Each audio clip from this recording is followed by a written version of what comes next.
Flyers leaflets. Ito ay uri ng nakasulat na advertismo o patalastas na ang layunin ay para sa malawak na distribusyon at karaniwang ibinabahagi sa pampublikong lugar, sa mga individual o sa pamamagitan ng selyo.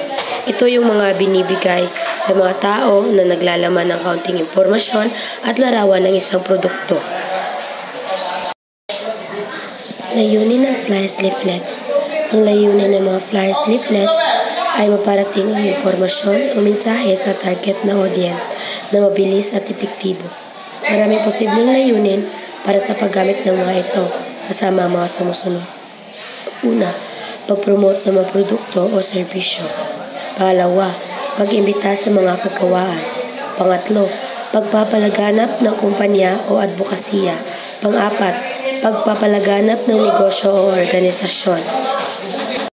Katangian ng mga flyers leaflets: eye-catching, malinaw na mensahe, call to action at tumpak na impormasyon. Anyo at uri ng flyers leaflets. Una ay ang pamphlet. Mayroong multiple pages, madalas ginagamit sa mga detalyadong impormasyon tulad ng produkto, catalog, menu, travel brochure. Pangalawa naman ay ang brochure. Mayroon ding multiple pages, madalas na ginagamit sa mga negosyo, turismo o mga kultura na kaganapan. Pangatlo ay ang poster. Karaniwang nakakabit sa mga pampublikong lugar.